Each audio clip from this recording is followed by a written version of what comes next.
Hello, I'm Steve Keim, and thank you for joining me today. My special guest is running for a Senate District 19 seat, and my special guest is Greg Ingle. Greg, welcome to the Enid Television Network studios. Thanks, sir. First question, why are you running for Senate District 19? Well, I believe personally that there's been an attack on the Constitution of the United States, Constitution of the State of Oklahoma.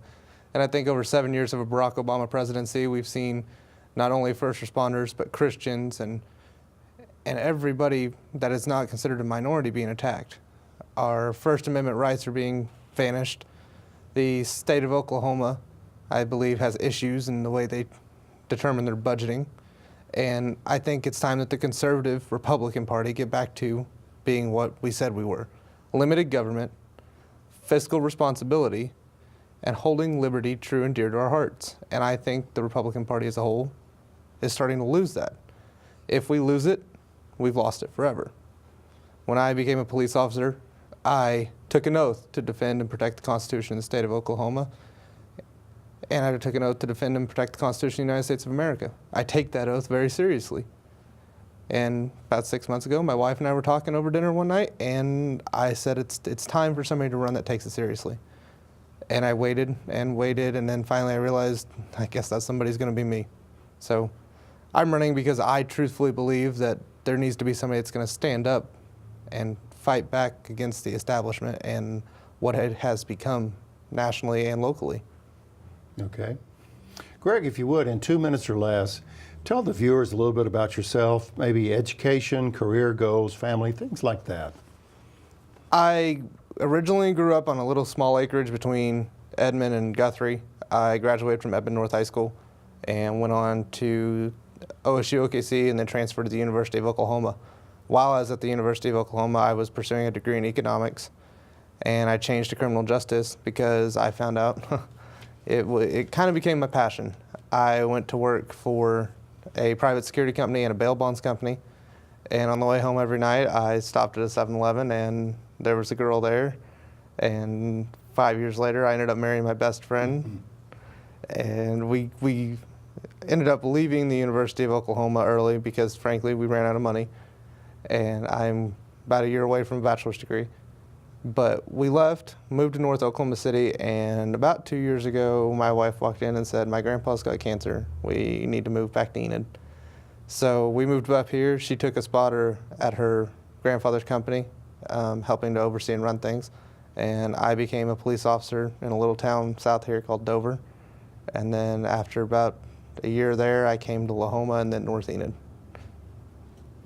Let's begin with one of our topics, Greg, and that topic is Norce. If the Norce facility property becomes available and it's affordable to the city of Enid, what would you propose in utilizing this property if you become senator?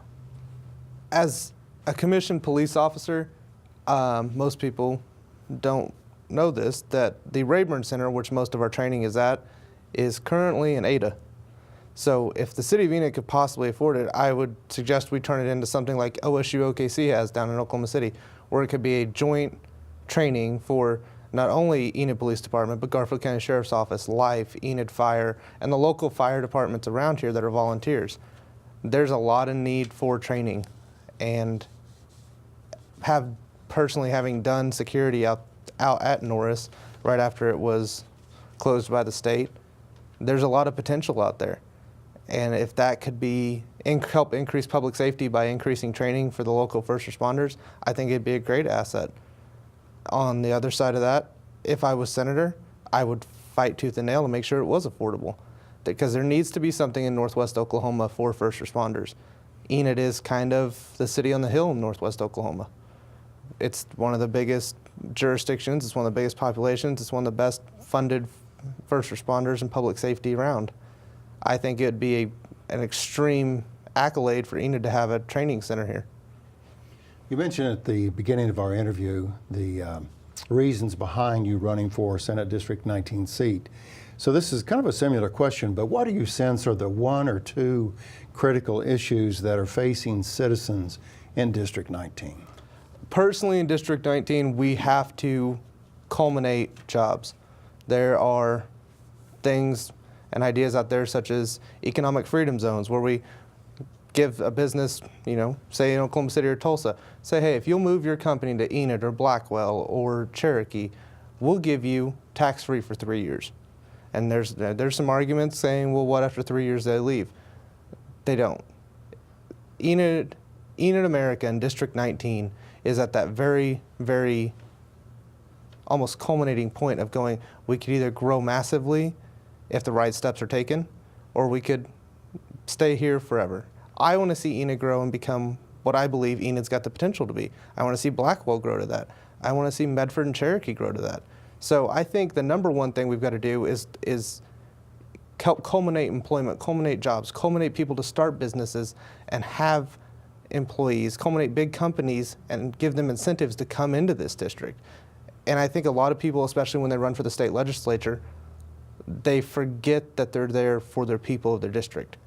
And I firmly believe this is what, if I am elected, that's what I'm here for. I am here to represent down in Oklahoma City the people that live in Garfield, Grant, Alfalfa, and Kay County. I'm there at the same time to help govern the state, but at the end of the day, I'm there for those people and those people only. Number two, we've got to learn how to spend less money.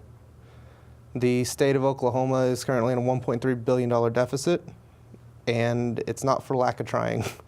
So I don't think it's fair or right that people in Enid and Grant, Alfalfa, and Kay counties have been paying for museums in Tulsa and Oklahoma City. That's not what our tax dollars were intended for, and we're not seeing any economic benefit from that. So that's personally my two major points with the state government right now. You've mentioned a couple of times those 4 counties, Alfalfa, Garfield, Grant, and Kay, which was a lead into my next question. Since Senate District 19 represents those 4 counties, and you've alluded to some particular cities in those counties, my question is, how do you plan to stay connected with constituents in those 4 counties? Just last week, I gave this pledge to a group of liberty-loving conservatives in Cherokee, and I'll make it here now. If I am elected to the state Senate, I intend on having a town hall forum-like meeting at least once a month in every county seat. That's every weekend. So people would get to see me, ask me questions, chew me out, tell me what they think. Because in reality, that's the point of government. That's the point of getting elected is you have to understand who you're representing and what your constituents want. So if I am elected, I will have a town hall forum, town hall meeting where if nothing else and there are no questions or arguments, then people will be informed. I intend to send out weekly emails, as I do now, to my group of campaigners that says this is what's going on in the state of Oklahoma. But I want to make sure that if I am elected, I get to shake hands and see people in my district at least once a month in a forum, if not more. Granted, once the legislature's in session, that's going to be difficult, but that's our jobs. I mean, if it was easy, everybody would do it. Right. I think you're familiar with the number that's been floating around here recently is $1.3 billion deficit. So with the ongoing decline in the general revenue fund collections for the state of Oklahoma, as Senator, what would you propose on how to balance the future budgets? I think a lot of that comes into play when you're are talking about the Department of Education and the Department of Corrections. We've got to cut waste. We've got to cut double jobs. We've got to cut. There's teachers out there that deserve raises. There are correction officers out there that deserve raises. The prison over in Helena right now is massively short on correctional officers. We've got to take out the administrative government side and get bureaucracy out of the middle. If we get bureaucracy out of the middle and encourage a free market economy, then we will have more money. I personally am not in favor of wind subsidies. I don't think businesses should be subsidized by the government. Once a business is subsidized by the government, the government becomes in control of them. I am a free market individual. If a business can make it, they should make it on their own. So in my opinion, and I've read the state budget and the budget Governor Fallon proposed last year and the state budget Governor Fallon proposed this year, we have got to take a serious hard look at what is essential. We are not bringing in the revenue we were 2 or 3 years ago when the oil boom was happening. We are not bringing in the revenue we were 18 months ago. And we've hit a revenue failure at least twice this year. So we've got to take a serious look and go, what's essential? Are museums essential? Are festivals and arts essential? Or is our children education essential? Is public safety essential? And once you have that hard drawn line, and that's what us as conservatives are supposed to do, we treat the state budget like we treat our personal checkbooks. If we have the money for extra, we spend it. If we don't, we go back to what is essential for the state to run and what is essential for local communities. Because without local community and local community government and support, we have, in my firm belief, nothing different than what Washington has become now. It needs to be more localized, faster. Greg, you just mentioned the word education a few moments ago. That leads us into our next question. The topic of school consolidation just kind of comes up from time to time, but the overall challenge is in funding education. So as Senator, what would be your plans to fund education in Oklahoma? I think there's a lot of possibilities out there, and when the topic of school consolidation comes up, I don't believe in consolidation of school districts. I believe that we can save some money by consolidating in some form or fashion the administrative duties of those school districts. In Garfield County alone, there are 8 independent school districts, 7 of which have superintendents that make a combined salary of $740,000 a year. They have less than 3,100 kids. The Enid public school system has over 8,000 kids and a superintendent that makes right around $240 in total compensation. So when I look at that and go, the superintendent of Enid Public Schools is not making the same money for half the amount of students. Do we need to keep schools in Garber and Kremlin and Covington, Douglas open? Yes. Do we need to figure out how we can cut administrative wastes? Saying, sorry, sir, you're making $150,000 a year for a school full of, that's got 900 students in it. That's not conservatism. That money could be better spent on teachers, on books, and on materials to help educate kids better. The other thing I see is the state superintendent and the state board of education has too much power. The money that the state gives us should not be earmarked. We cut out different things in the state budget. We have more money for education. We also spend $3.5 billion a year on education. I don't believe it's the money that's the problem. I believe it's the system.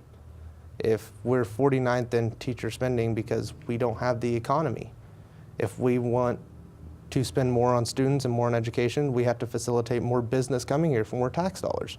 So at $3.5 billion a year, there has to be somewhere you can cut waste to get back to what education is really supposed to be about, and that's educating the future of Oklahoma. Let's change the topic of education. Let's go to water. Greg, as you know, the city of Enid has plans to obtain water from Call Lake over in the Ponca City area in order to meet the water demands and the needs in the future here in northwest Oklahoma and the Enid area. It's kind of a twofold question. What would be the state's role, if any, in helping with the pipeline project? And what would you do specifically as a senator to assist in this project? As a senator, if I was elected, I would attempt to get funds for the construction of that pipeline. I believe that is an essential function of government. If government is not for anything else, is to meet the needs of the people. That need includes water. The city of Enid, northwest Oklahoma, will become desolate without it. So if I was senator, I would attempt to get money out of the general revenue fund to sponsor that pipeline over here. If that is not possible, if it got blocked, I would work with the leaders of Garfield County and the leaders of Kay County to figure out a way to possibly, make a county agreement. We'll pay for this half of it if you pay for this half of it. It all has to come with conversation, and I think there's a lot of that missing nowadays of we don't want to talk, we just want to fight. If I was senator, I would talk to people going, there has to be a way to do this. Without this, we all lose. So, in my personal opinion, the state should pay for it. That is the function of state government. But if that failed, we figure out something. Here's another two-part question, and it focuses on the topic of earthquakes. Oklahoma, as you know, has been experiencing a number of earthquakes, and especially, Greg, in our part of Oklahoma. Here's the two-part question. Are regulators and state leaders and the energy officials, do you feel like they are addressing the problem to your satisfaction, yes or no? And then the other part of that, as senator, what more, in your opinion, should be done? Personally, I believe that they are addressing it far enough. I do not believe in the overregulation of business. If a private person wishes to hire or let a private company come on their private land and drill for oil, whether it be horizontally or however they assume to do it, they assume the risks of that. Now, I understand that, and I would hope, people would understand the personal responsibility side of it. If anything, we need to deregulate business. We need to have the most free market economy in the country. So when it comes to earthquakes, are there downsides to it? Yes. The other side to it is 2 years ago, nobody was complaining about earthquakes. We had one of the most booming economies in the country. So it's a trade-off. There's always going to be trade-offs when it comes to that. Would I take the earthquakes to have the energy industry back up here and have what Enid and Northwest Oklahoma was 2 years ago, where you had companies that couldn't find people, and if you wanted a job, you walked out your front door and got one? Yes, I would take that over. I would take that in a heartbeat. That to me is for the betterment of society than the occasional rumble and trembling. Okay. Our final topic before we have the opportunity for your closing comments, it focuses on economic development, and you've touched on it a little bit here in our conversation today.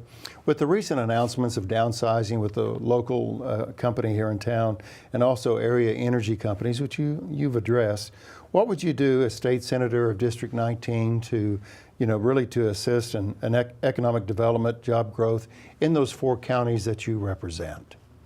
I personally believe that we need to, in the state of Oklahoma and District 19, we need to make some sort of free economy center, free economy zone, to where we deregulate, where we give them tax incentives and tax breaks to come here. But it needs to be more widespread than certain industries. For instance, the wind energy industry gets subsidies right now. I don't believe subsidies are the answer. You give somebody a tax-free option or a deregulation option, that will bring them here. And as senator, I would personally go to other states and go to Oklahoma City and go to Dallas. And a couple years ago, Magpul moved out of Colorado, and we lost them in Texas. We should have never lost them to Texas. We have perfectly good tax policies here, but Texas made a move, and they tried and they pushed harder. Anything for a big company to come to Northwest Oklahoma, we're going to have to fight for. And personally, I will fight tooth and nail because I want people to have jobs. I want businesses to come here, and I want our economy and our local counties and cities to thrive off of that. Greg Ingle, for the last couple of minutes of our interview, I want to give you the opportunity for your closing comments. And if you would, keep those comments at 2 minutes or less, and you can feel free to look right at that camera and talk to our viewers at this time. Ladies and gentlemen, there is a fight going on in this country and in this state right now. Our civil liberties, our economic liberties, and our freedoms are being taken from us. I personally believe that it's time somebody stood up and fought back against the establishment. A couple of years ago, the Tea Party movement changed the dynamic of politics nationwide. We can't let it die. We have to stand up to government and understand that the best government is the most limited government. That's why I'm running for State Senate District 19, to stand up and say this is unconstitutional, this isn't right. I'm running to be the voice of the people, and I'm running to shrink government for the people so that we are governed again by people we know, people we trust, and at the same time can live our daily lives without intervention from government. I hope that I can meet all of you and see you around in the next 6 weeks. But if I don't, and this is all you see, understand that I will fight for the Constitution, and I will fight for you. And I hope June 28th, I can earn your vote to be the next state senator from District 19. Greg Ingle, thank you for stopping by the studio today. Thank you. Appreciate it very much. And we'll be back with our next candidate right after this. Stay with us, please.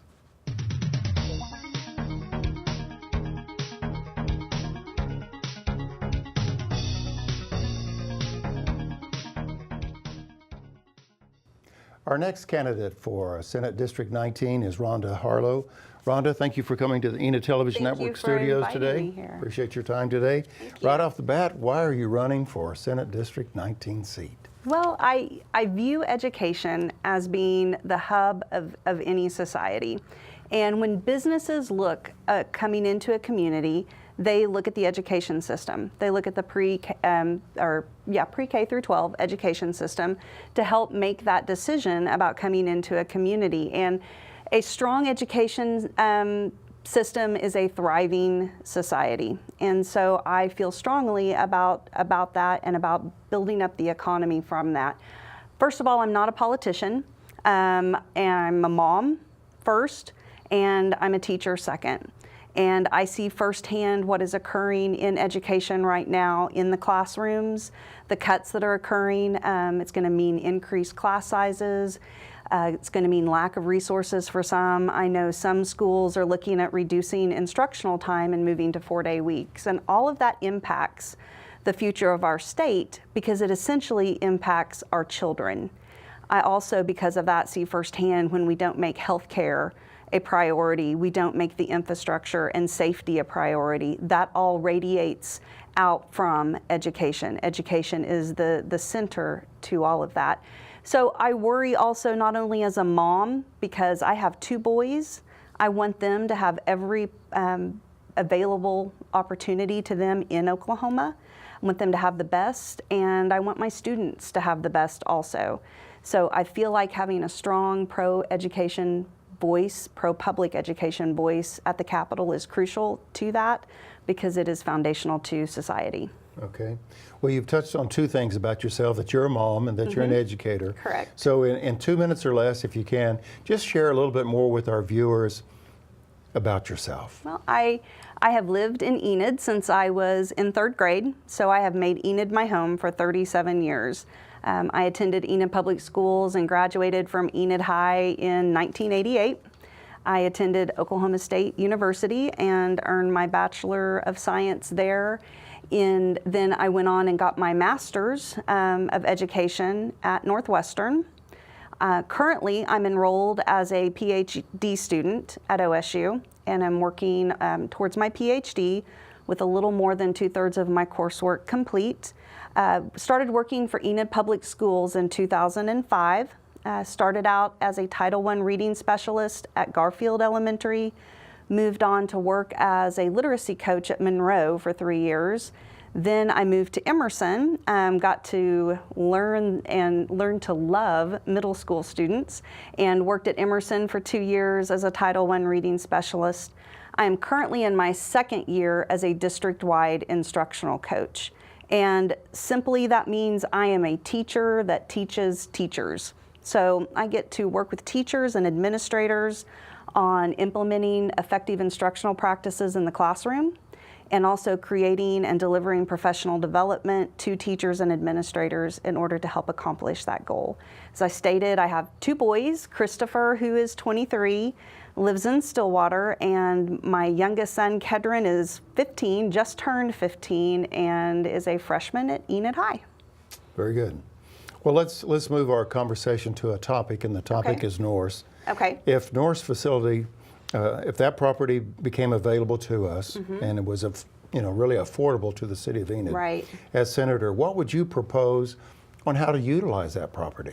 You know, I feel like that is such a large opportunity, and it would be difficult for one person or one entity to make that decision on how to fully utilize that property. I think it would be great for the city of Enid to go in and hold community forums or conduct community surveys and ask the citizens of Enid what they would like to see for that property, how they would, suggestions, ideas they may have, and how to use that. And once you compile that data and analyze it, then the city leaders would be able to take that information, move forward with a plan, and know that they were going to have the ownership and support of the people of Enid because they helped with that decision process. What do you sense, Rhonda, are the 1 or 2 critical, there's probably 4 or 5, but just for the time that we have, what are the 1 or 2 critical issues facing citizens in District 19? You know, I feel like right now we are at a healthcare crisis within our state. I feel like it is fiscally and morally responsible for us to accept the federal funds that are out there. By accepting those federal funds, what we will be able to do is offer health care to the uninsured. We will be able to make sure that we're not going to be closing rural hospitals and nursing homes across the state, and that the people within Oklahoma can get the health care that they need. I feel like, again, a healthy society is a productive society.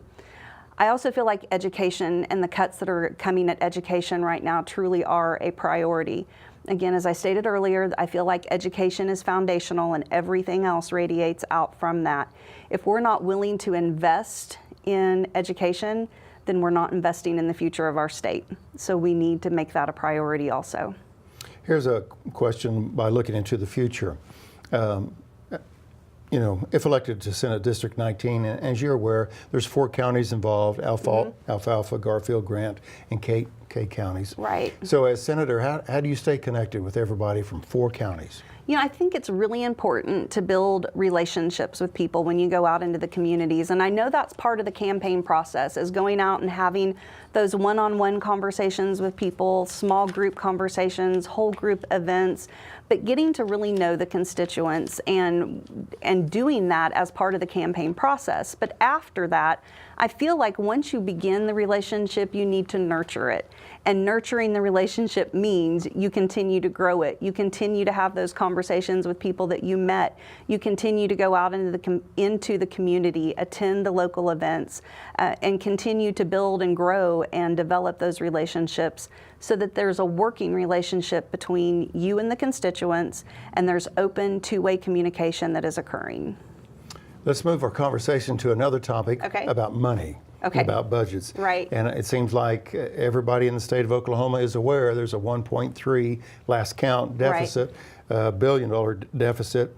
The General Revenue Fund collections for the state of Oklahoma is off. Right. And so as Senator, what would you propose to do in balancing future budgets? You know, one of the first things I feel like we need to look at is the tax cut triggers that are in place. You know, last year the legislators voted a tax cut trigger, and it ended up costing $57 million in revenue, and it will continue to just grow exponentially throughout the course of the years if we continue with those triggers. So I feel like that's one of the first things to look at. You know, I kind of equate that with my own budget and looking at my own budget and thinking, I'm going to come up short. So how about I quit my second job? It doesn't make sense. We realized we didn't have the money. We realized we were at a shortfall. So why was the decision made to go ahead and put a tax cut in place that was going to continue to cost us more money? As an educator, of course, education is near and dear to you, and the topic from time to time of school consolidation comes up. Right. And the overall challenge is funding education. As Senator, what would you propose in funding education? One of the first things that I would want to look at is the meaningless testing right now that we have in the state of Oklahoma. We have many tests that are on top of the federally mandated test. We look at end of instruction tests, we call those EOIs, that are taken at the secondary level. Currently, we are spending over $7 million on those particular tests in order to give those to high school students. Those tests mean nothing out of an Oklahoma high school. They have no relevance in any way, shape, or form.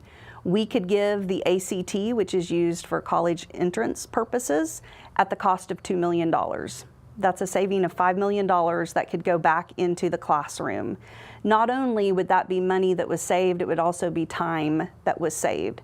So we could put resources back into the classrooms, but at the same time, the teachers would have time to spend teaching their students and not merely testing their students. So I would want to look at the meaningless testing that we have in place, see what we could get rid of at the state level and still stay within the federal requirements.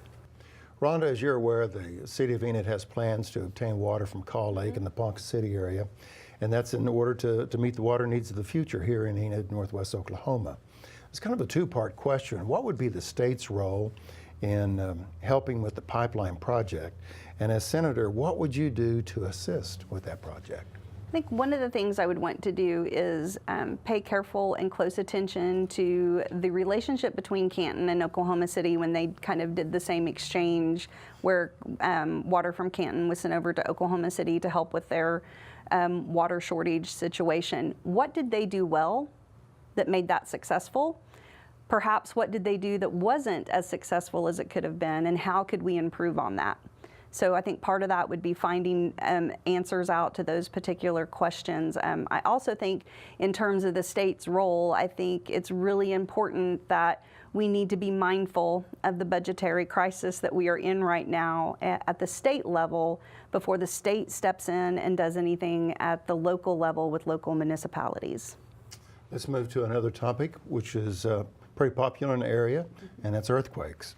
And as you know, Oklahoma's been experiencing a number of earthquakes, especially in our area here in northwest Oklahoma. And another two-part question for you, Rhonda. Okay. Are regulators and state leaders and energy officials, are they addressing the problem to your satisfaction? And then also, as Senator, your personal opinion, what more should be done? You know, I feel like they're doing the best that they can with what they have at this moment in time. But like anything else in life, there's always room for improvement. So, you know, there needs to be some room for improvement in those areas. And I think part of that is having more research and studies done that perhaps looks deeper into the causes for these particular earthquakes, and then any effective and feasible solutions we can implement in order to deal with the earthquakes that we are having. Let's address the topic of economic development. Okay. Earlier in our conversation, you mentioned about how important education was for the foundation of job growth. With the recent announcements here in Enid of local companies with layoffs, and also we're aware of the area energy companies with layoffs and so forth.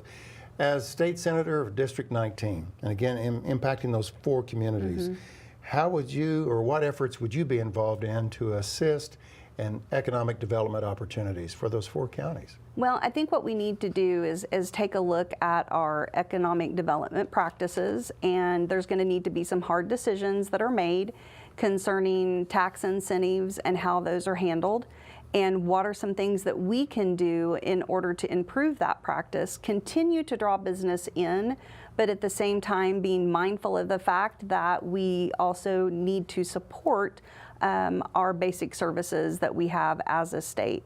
I again go back to, if we grow a strong, inviting reason for people to come here in terms of strong education, strong health care, good infrastructure, that's going to bring businesses in. So again, it's going to be looking at and helping make some of those hard decisions regarding some of the tax incentives that are given. Rhonda, Harlow, we're at the time in our interview that we give you the opportunity to offer some closing comments. Sure. And if you would, keep those comments 2 minutes or less. Okay. And you can speak to our viewers now, please. Leave it better than you found it is one of my dad's favorite sayings. And I feel like as an elected official, you're responsible for leaving the state of Oklahoma better than you found it. Unfortunately, that is not occurring right now.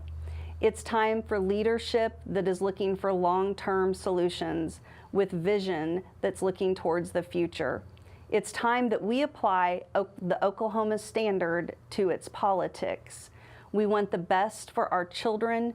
We want the best for the future. We want the best for Oklahoma. Thank you.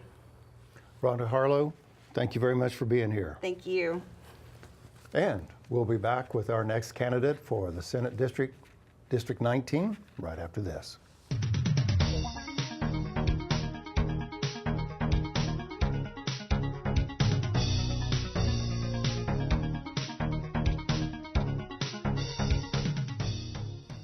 My next candidate that's running for Senate District 19 seat is Roland Pederson. Roland, good to see you. Thank you for being here. Right off the bat, why are you running for the Senate seat, District 19? I get to answer that question a lot. I have lived in this district all my life. For 42 years, my wife and I have been married, and beyond that, I was educated here. My first job was in this district as a school teacher out in Carrier, North Enid. My children were born here. I had a daughter that was born down here at St. Mary's Hospital. my oldest one, and we're just lifelong residents. And I want this area, this district, to have the same people have the same opportunity that I've had growing up, establishing a business and raising a family. And I just hope to be able to make that possible through the creation of jobs and just provide a good environment for families to live and work. You've kind of touched on what I'm getting ready to ask for my second question, and one of our challenges that we'll find today is to keep your answers in 2 minutes or less. You did touch on your family a little bit, but if you would, Roland, tell the viewers a little bit about education, kind of the career goals, if you will, and furthermore, anything more about your family, but take this 2 minutes to do so, if you would, please. Well, I've always been interested in education. That was my first passion was education, and my wife is a school teacher, and my oldest daughter is actually a school teacher, and my youngest daughter has taken a test in order to be a school teacher, although she has a job in another industry. But my goal would be to just provide an environment that would be friendly for education and creating jobs. Did I answer the question that you asked me? Absolutely. Those two passions of my life has been agriculture and education. And those are the two areas that I really want to focus in on and try to create a healthy environment for those two industries. Let's change the focus for just a little bit of our question. And Roland, the next question, if the Norce facility would become available and affordable to the city of Enid, what would you propose in utilizing this property? Well, and I've done a little research on the Norce industry. Of course, the location is prime for Enid. And from what I understand, the Greer Center is in operation out there, which has already provided a lot of economic stability for Enid. 150 employees out there, and I would hope, I guess, that part of that facility would remain useful and carry on as the Greer Center. I think you really have some local people that really have an expertise in knowing what that facility could be used for.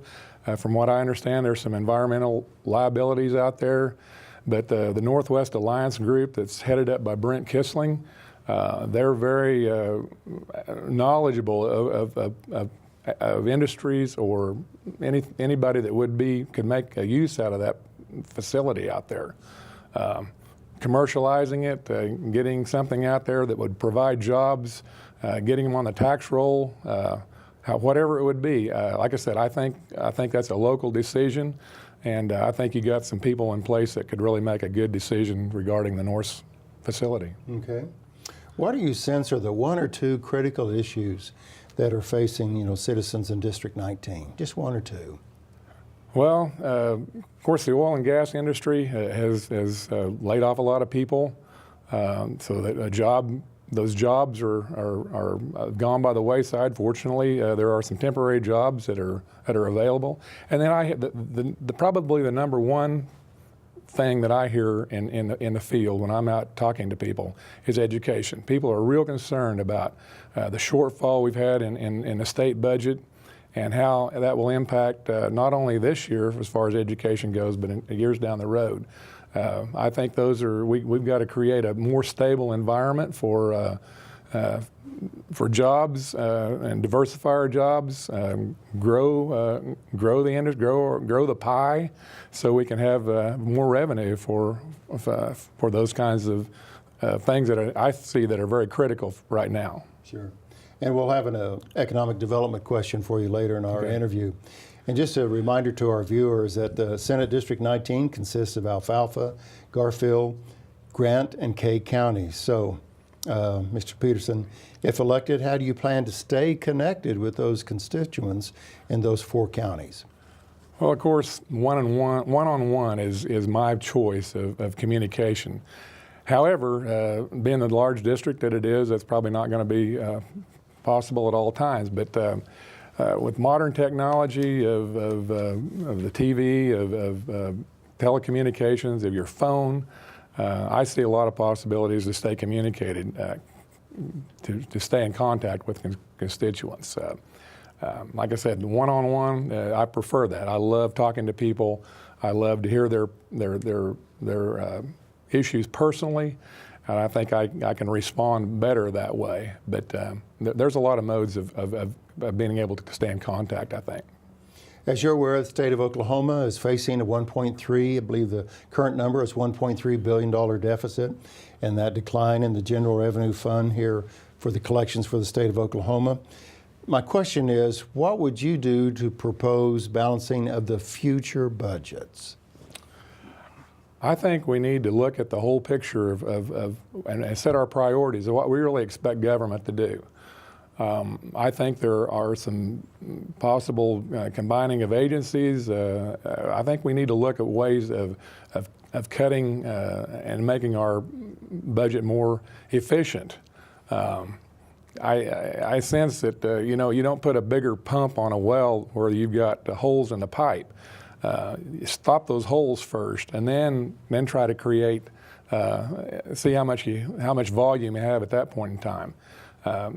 Providing job opportunities to grow again, like I say, grow the pie, and make the economy larger, and try to fix it that way first. You have brought up the topic of education from time to time in just our few minutes together. The topic of school consolidation comes up from time to time, and you hear that from different individuals. But overall, the challenge is funding of education. As Senator, what would be your plans to fund education here in Oklahoma? Well, again, it goes back to trying to provide a healthy environment for jobs and create new opportunities for revenue. We've done a lot of consolidation in the past, especially in western Oklahoma, and there's probably some efficiencies by consolidation that could take place. But I think my district, District 19, if you look at the schools that are out there, about all of them have at least two names. They're called by two different towns. So we've had our share of consolidation. And I think you put students at risk, and that's a problem from the safety aspect of it. And you also they're just not as well educated as they would be if they were in a huge district. I think there's some efficiencies that can be gained by some of the sharing teachers. And consolidations in that way, but I think that there's some efficiencies that could be obtained, and we could get down the road with our education funding. Mr. Pederson, let's move to the topic of water for just a moment. The city of Enid has plans to obtain water from the Call Lake in the Ponca City area to meet the water needs here in the future. What would be the state's role, if any, in helping with the pipeline project, and what would you do as Senator to assist in that project?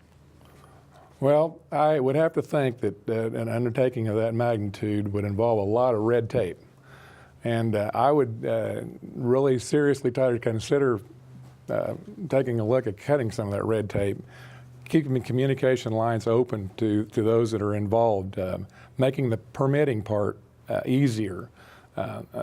That's a huge undertaking, and it's going to be a very expensive project.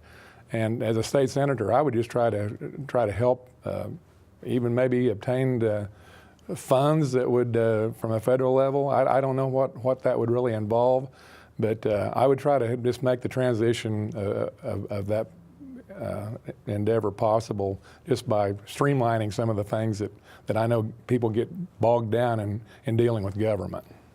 Let's move from the topic of water to earthquakes for a moment. As you know, Oklahoma's been experiencing a number of earthquakes, and especially in our part of northwest Oklahoma. This is a two-part question. The first part is kind of a yes or no answer. Are regulators and state leaders and industry leaders, or energy leaders, addressing the problem to your satisfaction? Kind of yes or no. And then as Senator, what more should be done? Well, for the most part, I think that they have addressed the situation. Whether they've come up with a solution, I think that should be based on sound science.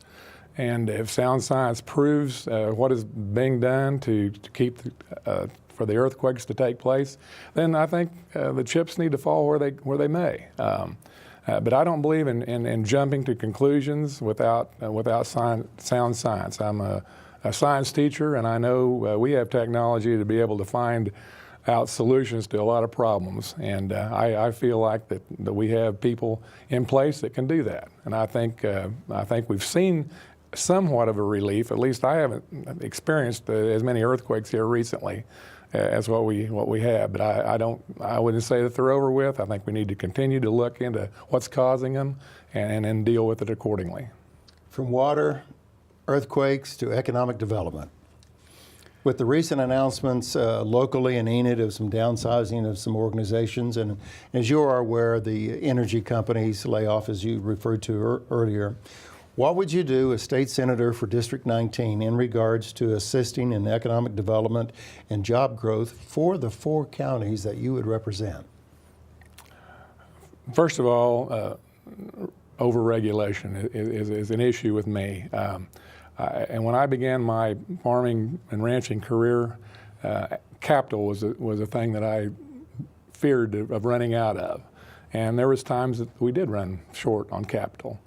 But lately, it's the overreach of the government by regulations that they want to regulate the water that falls on your property.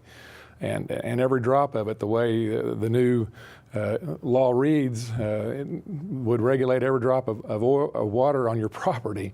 And I think we need to try to just overreach of the government through regulations is a concern of mine.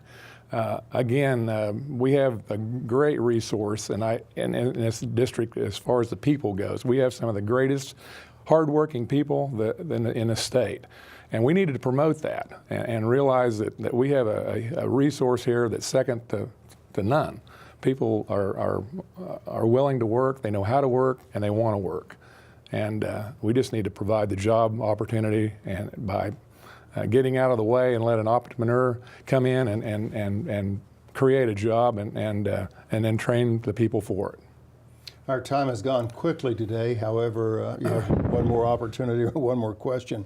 And this basically is your closing comments. And Mr. Pederson, I'd like for you to just take 2 minutes and just speak to our viewers and offer your closing comments at this time. Well, I believe that I have a skill set to be a state senator. I was born here, I was raised here, I have a lot of experience here knowing the district. I know a lot of people in the district. I know that they are hardworking people, and we just need to provide them an opportunity to keep doing what they're doing or to do it better. Education, I think, again, is a real draw for for any community, and adequate funding of education is by far one of the top things that is concern in this district. Again, my family grew up here, and I just think that I've got the skill set to carry on to make things work in this district that would make it a real good place to live and work. Roland Pederson, thank you for your time today. Thank you. Appreciate it very much. And we'll be back with another candidate right after this.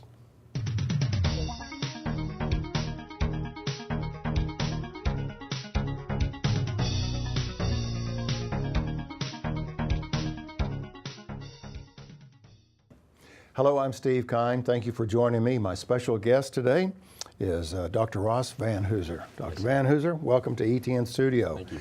Right off the bat, why are you running for Senate District 19 seat? You know, I think that if we're going to make a positive difference and a change in sort of that the direction of the state is going, it's going to take people who are willing to serve to step up and try to help make that difference. I think that I'm one of those qualified people, and it would be my honor and my pleasure to represent the citizens of Northwest Oklahoma and try to make a positive difference for where my children and my grandchildren are going to grow up, which is Oklahoma. In 2 minutes or less, that's a challenge for all of us. But please just simply tell the viewers about yourself, maybe education, Sure.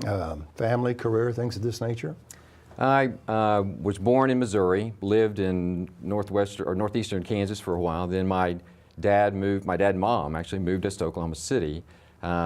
We grew up in a Christian home, middle class.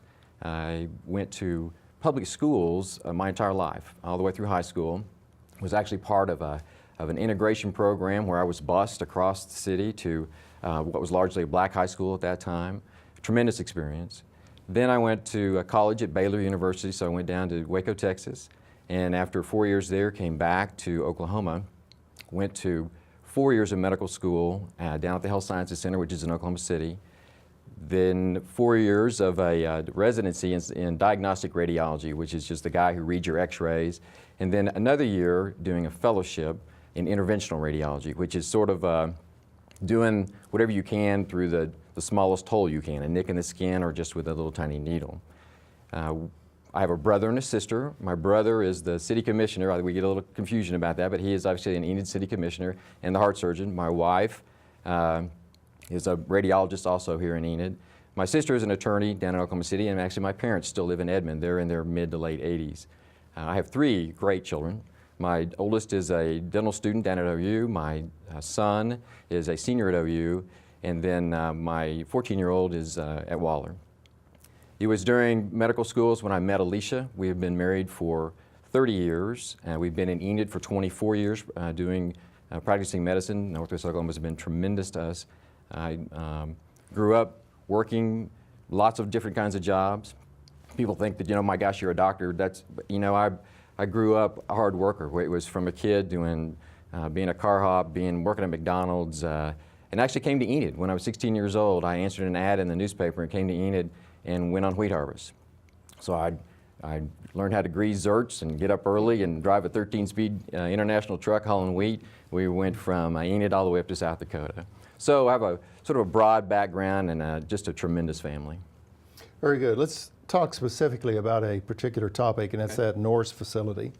Dr. Vanhooser, if the Norce facility property becomes available and it is affordable to the city of Enid, what would you propose and how to utilize that property? That's a great question. Obviously, that's I think a very valuable property. It's certainly a large property. It had a tremendous impact on caring for some citizens in our state for a long time. I think now, if I had a choice, we would do one of a couple of things. I think that what I hear about the buildings is that they're not something that can be used well in their current condition because there's some asbestos issues. And the ground, not the surface, but below the ground, there are some issues with the quality of the soil. So we're sort of limited in some of the things we can do. That being said, I think there's a place for, if the city were able to get it, that it would be a tremendous spot to continue the tremendous growth and expansion that we're seeing on the east side. So economic development, I think, would be one of the things we could do with that. If the city owns it, we're ready. If another Coke comes to town or there's a need for additional space, then we can say, look, we want to continue what we're doing with what we're doing on the east side, and here's an excellent opportunity.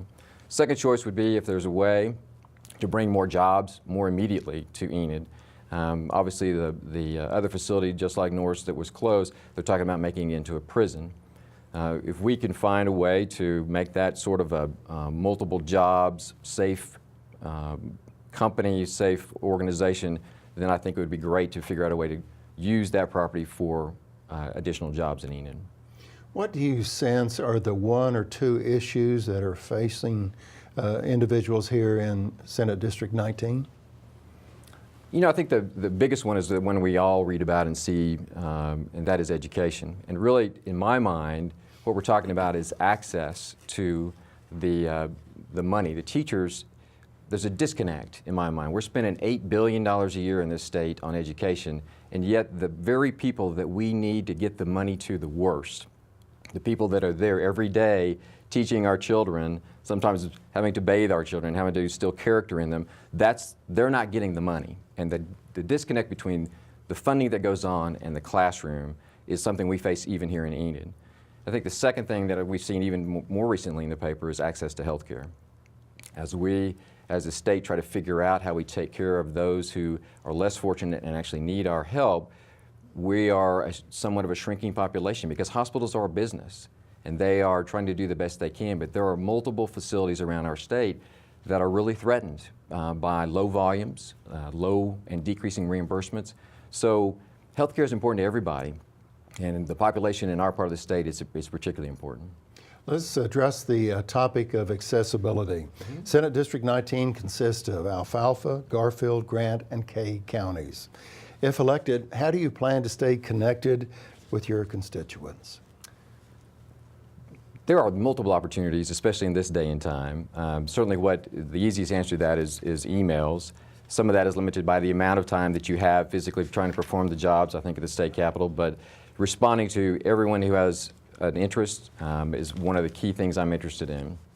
As a listener and as a learner, that's how you stay connected with the very heart of what goes on, and that's your constituents. I don't know that it's the organizations of whether it's a union or a particular group, really staying in touch with the local person is what's key to me, because that's where the real truth lies. So, electronic media, email, obviously Facebook pages and things like that. And then something that I've seen in other places is the legislature will often write a news article once a week. So I don't know whether the Enid News and Eagle is ready for that, but I think that's a very effective way to sort of reflect on what's going on at the state capitol and why the votes are the way they are, and then staying in touch with local people. Well, let's talk about money and let's talk about budgets here in the next question. Due to the ongoing decline in the general revenue fund collections for the state of Oklahoma, as you know, there's, I believe, for this year, $1.3 billion deficit. So what would you propose to balance future budgets? At its very core, much like Senator Coburn tried to do, I think that as a taxpayer, I want to know where my money is going. And so increased transparency about where our money's coming from, especially the strings that are attached to the federal money that comes into our state, but more importantly, where our money is being spent. And is there opportunity to decrease the waste, to increase the efficiencies, and to use the record revenues that we continue to bring in more efficiently? And so that's once those things have all been wrung out, once we have found all the efficiencies that we can and we've decreased administrative costs, then there may be a place for evaluating what they like to call alternative revenue streams. I am not a pro-tax guy. I don't think we could tax our way out of issues. So I would rather use the money we have the most effective way that we can. Let's move to the topic of education. And from time to time, Dr. Vanhooser, the topic of school consolidation comes up from a variety of sources. But the overall challenge, I think you agree, is the funding of education, even though you addressed that just a few moments ago. What would be your plans to fund education in Oklahoma? I think that, again, the primary issue is every time we have spent more money on education and tried to retain and recruit our teachers, we've been successful for a short period of time, and maybe not even seen an improvement in some of the metrics that we look at to try to measure how well we're doing. And we're not doing very well right now. So in answer to your question, again, I believe that there's a disconnect. The money is not making it to the classroom where it needs to be. And there is a whole lot of money that's out there. So what is growing? What do we need to reevaluate? How do we not consolidate schools, but more importantly, consolidate potentially people that are being duplicated, administrative duties, anything to more effectively use the money that we have now.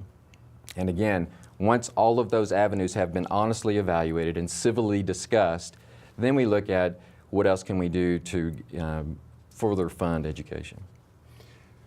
Dr. Vanhooser, the City of Enid has plans to obtain water from Call Lake from the Ponca City area in order to meet the water needs of our future. And what would be the state's role, if any, in helping with the pipeline project? And what would you do as senator to assist with this very important project? Well, water is the key to long-term survival of our city and really of Northwest Oklahoma. So we're going to have to do something. And I think that the city fathers are not taking the Call Pipeline on without significant reservation. They recognize that there's going to be significant costs. As a state senator, I think that my role would be to involve the appropriate state agencies, which may be the water quality people and also the Department of Conservation, to make sure that we're optimizing as much funding as we can from all the sources that we can, so that it will reduce the burden on the taxpayers long term when we have to sell bonds to do the pipeline. But the pipeline is key. water is going to be one of the secrets of our success in the years to come. Well, let's go and move to another exciting topic called earthquakes, Yes. okay? Oklahoma, as you know, has been experiencing a number of earthquakes, and especially in our part here in northwest Oklahoma. Are regulators and state energy officials and state leaders, are they addressing the problem to your satisfaction? If you could do kind of a yes or no answer to that. And the follow-up is, as Senator, what more should be done in your opinion? Then the short answer is yes. I think that they are doing a great job, and that's an evolving story. So every time they do something that makes the detection of the earthquakes improved and the scientific evaluation of the reasons that they're occurring, which I think the Corporation Commission has now, especially very recently, been more empowered to do. So it is, we all know that it's not fracking. That's a miscommunication about that, but it's about the saltwater injection. So regulating the saltwater injection and fine-tuning it and using information from other states. And I believe that the oil and gas partners across the state have been very cooperative, sharing data with each other and with the state because they recognize it's also a huge issue. So I think we're getting there, and I think it's going to take some time to evaluate the scientific data.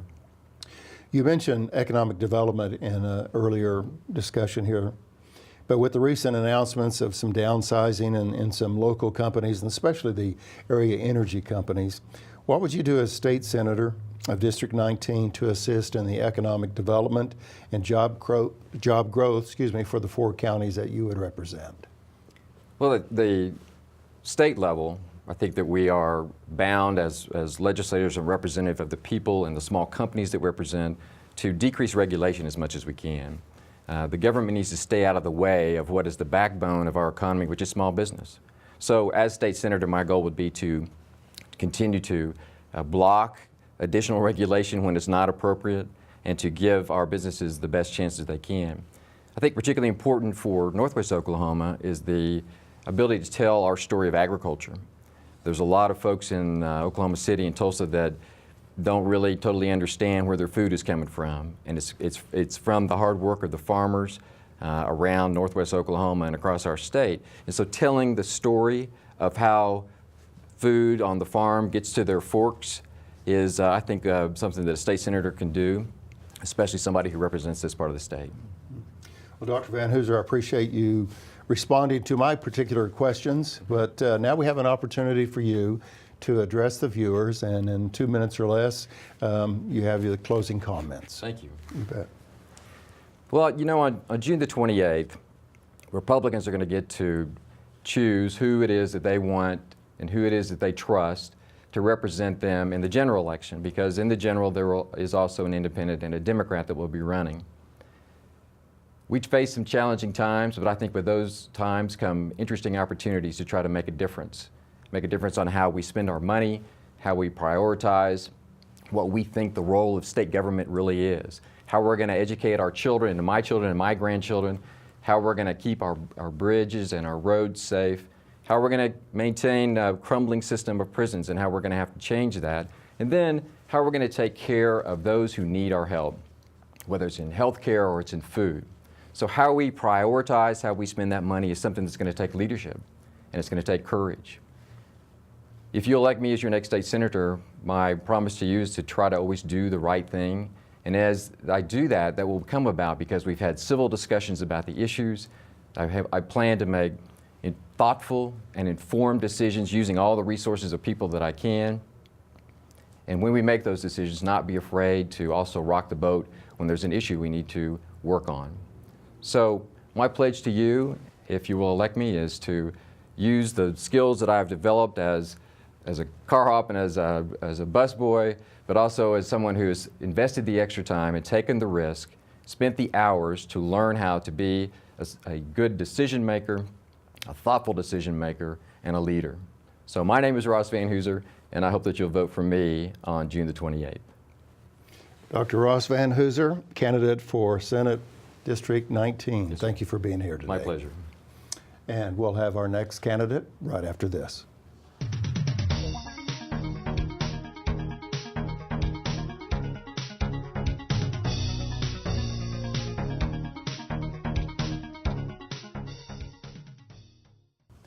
My next candidate for Senate race District 19 is Whitney Hall. Whitney, welcome to the ETN studios. Appreciate your time today. Thank you for having me. Right off the bat, why are you running for Senate District race, or District 19, I should say? Well, to back up just a little bit, I'm an independent and a moderate. And looking at the budget issue and all the problems we're having, that is tied into our current circumstances of having low commodity prices, but we're also facing an issue that's long-term. You know, this is something that's been coming due to years of policy. And as somebody who is very involved in the community and cares about our future, where I expect to live for the rest of my life, you know, I want to make sure that we're doing everything we can to take care of our residents and our state.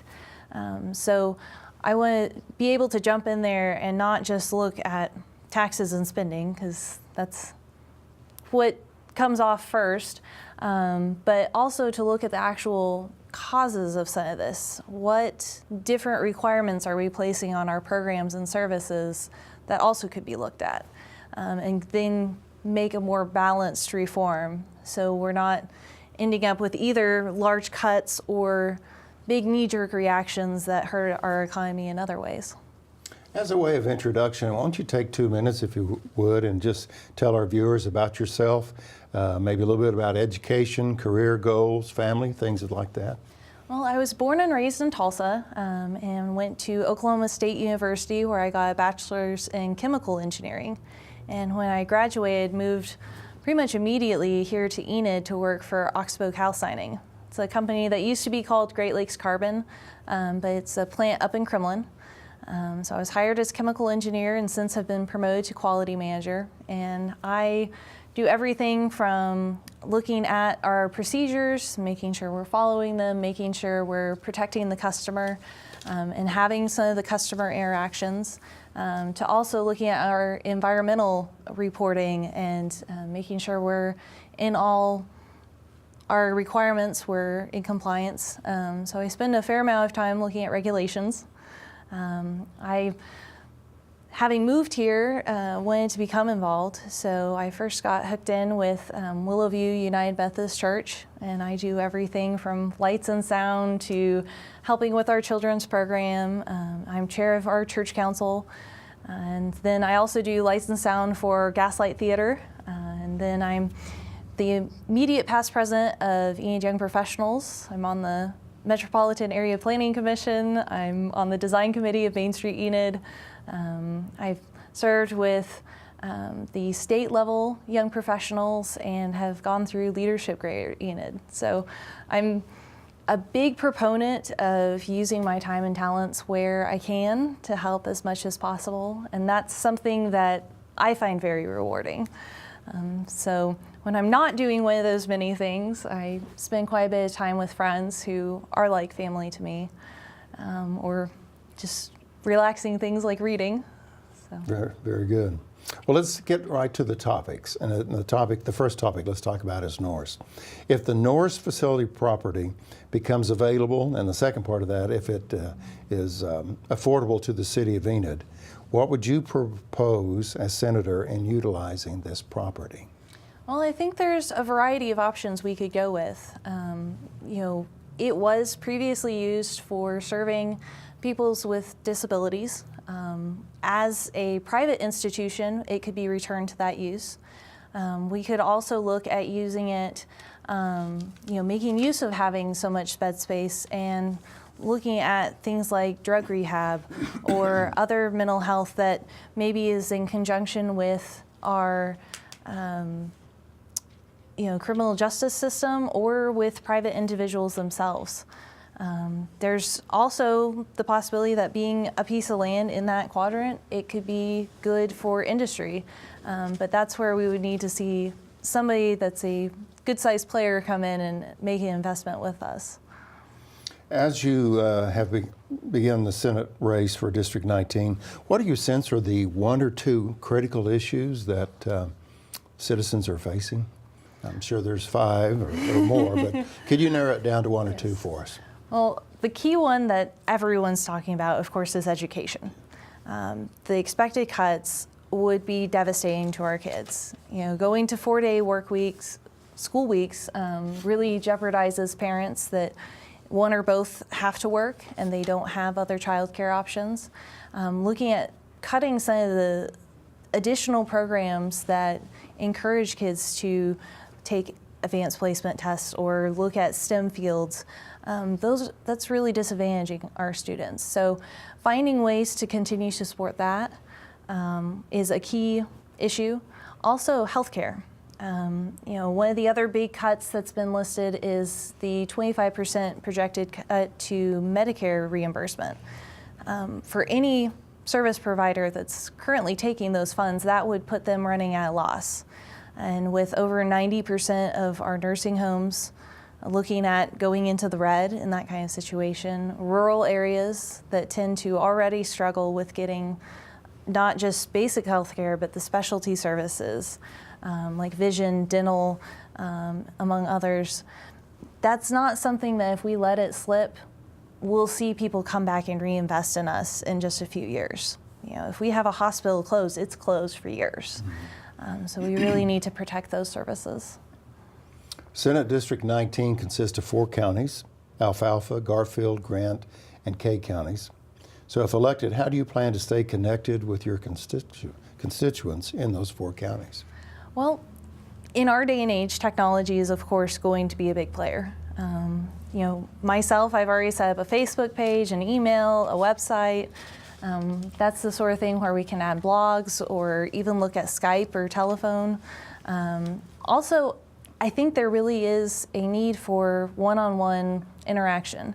And as much as we are spread out, you know, going all the way to I-35, Burlington, Kansas border, down to Bison, we do need to get together. And so if there's an event going on in a community, I would really enjoy being able to go out and meet with people in person.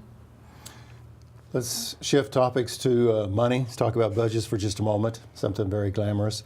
Well, the latest count, the state is experiencing a $1.3 billion deficit, and with the decline in the general revenue fund collections for the state of Oklahoma, my question to you is, what would you do or propose to do to balance the future budgets?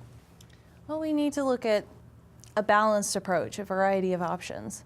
I do believe this last tax cut was never intended to go into effect in an economic climate like what we're seeing right now.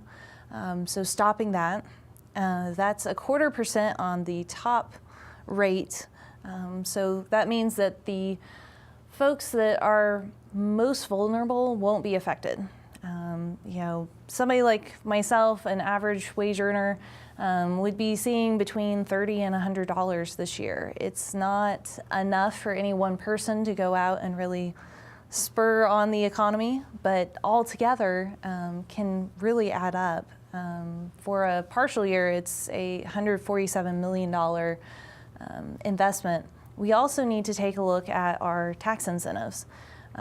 Those are items that should be used to encourage technology being developed and implemented, or for bringing in new jobs, new services. But once industries are established, we need to step back and see if they can sink or swim on their own. So if that's not something that we must have to keep jobs in the area, then we can pull back on that. We also need to look at the programs themselves. You know, is everything that we're funding something that we need? We're here to provide core services. That does extend into things like healthcare with Medicaid, because there does have to be a partnership with the federal government. But at the same time, some of the restrictions and unfunded mandates that we've added are causing us to have to go after more revenues than what we really need.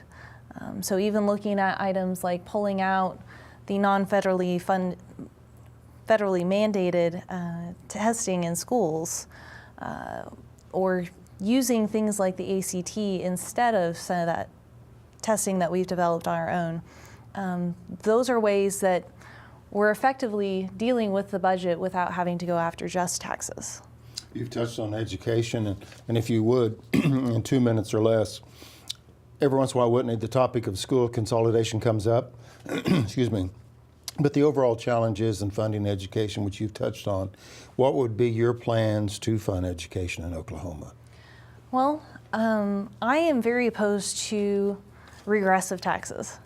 So finding ways that we can grow our revenues, and then, like I say, find ways to cut costs that we've imposed on ourselves. So the extra testing, having to provide different services from a local level that the state requires. That's really putting our school districts in a bind. Looking at making different programs be electives, things like advanced placement classes, IB classes, STEM programs, those typically take place of a class. But some of our special activities, moving them to be more of an after-school optional item. And then just letting the teachers have more of a say in how we create standards and show that we're meeting those standards. It's very easy for us to sit here and come up with something that looks good on paper, but talking to the people that actually do the jobs, they can show us more efficient ways of doing it and helping them help themselves. Okay. Let's move on to another topic, and this topic is water. Whitney, as you're aware, the city of Enid has plans to obtain water from Call Lake over in the Ponca City area, and to do so in order to meet the water needs in the future here in Enid. What would be the state's role, if any, in helping with the pipeline project, and what would you do as senator to assist with this project? Well, I believe in rewarding people that take the initiative, encouraging our local areas to support their own infrastructure. So the city, the surrounding areas that will be affected by the pipeline, they do need to all pitch in on some level. But as a state, we can provide a different leveraging. Things like using the state credit rating to help support the issuance of bonds at a lower rate. Also, there's programs like the EPA Drinking Water State Revolving Fund that is out there, basically designed as a program to help states pay for either going after new sources of drinking water, shoring up the current infrastructure. So by creating a local, state, federal partnership, we can make our dollars go further. So as a senator, part of my role would be to facilitate making sure we're finding all those programs where we can stretch our dollar. Also helping with some of the dialogue between the different communities involved. Enid's really taken the lead, trying to make sure that we have this going in. But if other cities are willing to tap in on the way or make use of some of the benefits we'll be seeing if they can't also put a little bit of skin in the game as well. Besides education, there's another topic that's been surfacing, and that's been the topic of earthquakes. Mm-hmm. And this is a two-part question for you, Whitney. Oklahoma has been experiencing a number of earthquakes, and especially here in the northwest part of Oklahoma. So the two-part question is like this. The first part is the yes or no, and that question is, are regulators and state leaders and energy industry leaders, are they addressing the problem to your satisfaction? And then as senator, what more should be done? So that's kind of the two-part question. Well, the short part of it, which I have to put qualifications with, is yes. Earthquakes are not something that are well defined or predicted by science. So to expect everyone to have known exactly what to do or not to do ahead of time, I think is asking a little bit too much. That being said, we need to continue our education and understanding of how earthquakes are caused and what we can do to prevent them.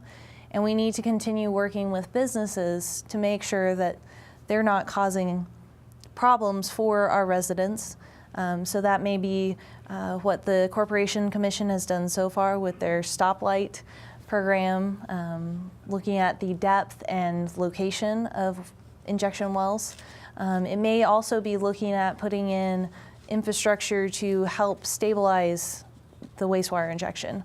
One of the things we've seen is that if there's a large change in the volume being injected, that can be much more destabilizing than just the injection itself. So when we've had some of these power outages due to ice storms, for instance, having all the wells go offline at once and then suddenly seeing several of them come online again altogether, that has been more of a trigger than sometimes steady state operations. So it will take all of us continuing to work to understand what's going on, making sure they have the resources they need, and then continuing to change how we regulate and respond to that as we know more.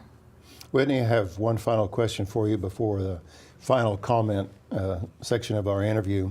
With the recent announcements of downsizing from some local companies and also area energy companies, what will you do as state senator for District 19 to assist in the economic development in the four-county area? Well, we have quite the diversity of population within this area, so everything from the big city of Enid to very small communities.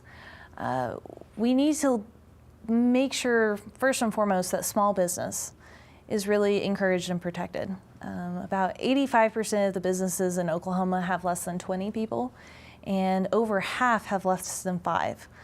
So we're probably not going to see big industry like Vance and Advanced Pierre and Coke Nitrogen come in all at once and have thousands of people. But we do need to look for how we can help facilitating letting people know about our area. We need to continue to invest in infrastructure. It didn't end up happening because the commodity price of canola stayed so low, but being able to say that we were ready with natural gas and with water and rail, we were looking at having a plant come in. We need to continue to invest in education, whether that be the college or having skills-based labor, your plumbing, electricians, welders. So often that's actually where we fall short.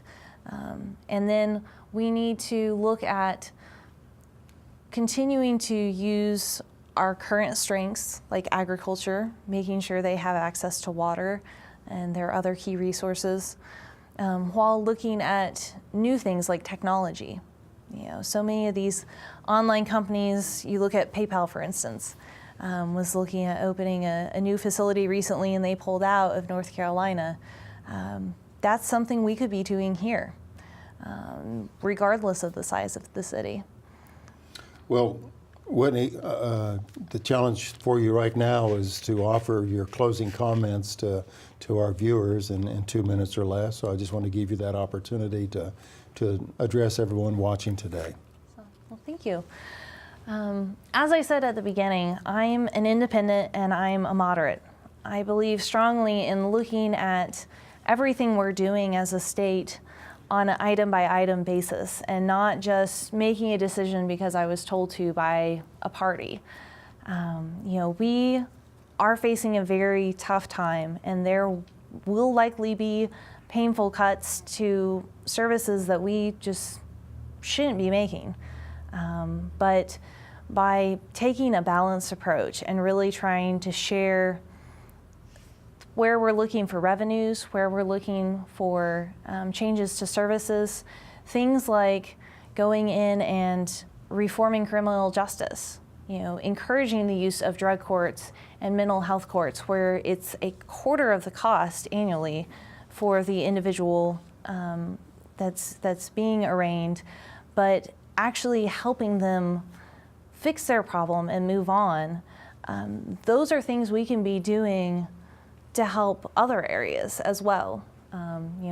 Reducing recidivism, but also freeing up budget for other services. So I look at this as being somebody who can come in and look at all service areas of the state and respect that we don't need to be jacking up taxes as high as we can just because we aren't making ends meet budget-wise.